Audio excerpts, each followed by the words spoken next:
सत्संग में गुरु जी एक बात कहते हैं कि कोई जीव मेरे से नाम दीक्षा लेके अगर विचलित हो जाएगा, नाम को तोड़ देगा, खंड कर देगा, 2 4 5 साल भक्ति करी, मरने के बाद तो नाम की कमाई मिलनी है उसको, विष्णुपुरी में चला जाएगा, ब्रह्मा लोक में चला जाएगा, शिव जी के लोक में चला जाएगा। तो एक वाणी में क्या कहा था परमात्मा ने, अगर वहां जाने के बाद भी अगर इस आत्मा के अंदर अगर भक्ति की चाह होगी और ये अगर ये पछताएगा कि हे परमात्मा मैं तो गलत जगह आ गया, मुझे निकालो यहां से, तो वाणी के माध्यम से क्या कहा परमात्मा ने, कुछ ऐसी वाणी है परमात्मा की, विष्णु लोक चाहे ब्रह्मापुरी में होय, हमरे गुण भूले नहीं तो आण छुटाऊं तोय। ऐसी वाणी है ना परमेश्वर की, इंद्र कुबेर ब्रह्मापुरी चाहे विष्णु लोक में होय, हमरे गुण भूले नहीं तो आण छुटाऊं तोय। और फिर क्या कहा था गुरु जी ने, अगर मैंने ध्यान दिया हो तो आगे की वाणी पे, फिर गुरुदेव ने कहा कि इस दास के रूप में वो परमात्मा जाएगा वहां पे और उस आत्मा को छुड़ा के लाएगा। क्यों भाई, संत रामपाल जी के रूप में ही परमात्मा क्यों जाएगा? वो परमात्मा तो सतयुग में सतसुकृत नाम से भी आया था, दाढ़ी मूछ थी लंबी लंबी, उस रूप में क्यों नहीं जा सकता?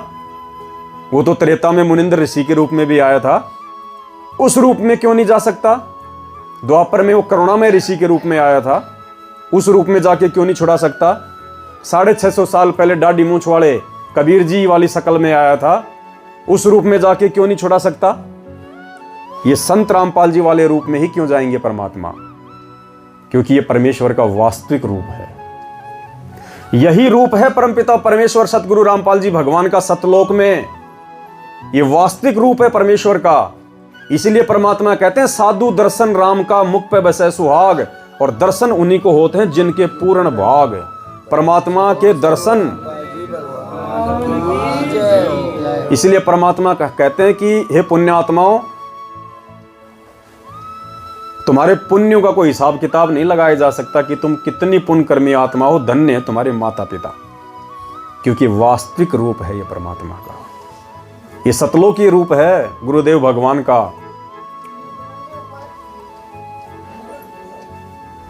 तो जैसे मैं रात को सोकर सोने के लिए गया, तो बिस्तर पे जैसे मैं लेटा, थोड़ी देर बाद में स्वयं कबीर साहब आए लेने के लिए। तो मैंने देखा स्पष्ट रूप से, तो मैंने कहा ये कौन है? तो मैंने उनसे पूछा कि आप कौन है? कि अच्छा बेटा बताओ मैं कौन लग रहा हूँ आपको? मैंने कहा आप कोई भगवान ही लग रहे हैं। अरे मैं भगवान ही तो हूँ।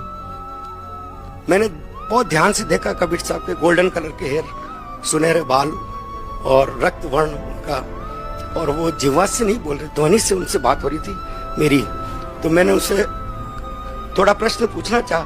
मैंने कहा उन्होंने मेरे को टोपी उतार के मेरे को बताया कि मेरे को ये 2 गुप्त मंत्र हैं, तत् और सत मेरे को दे दो।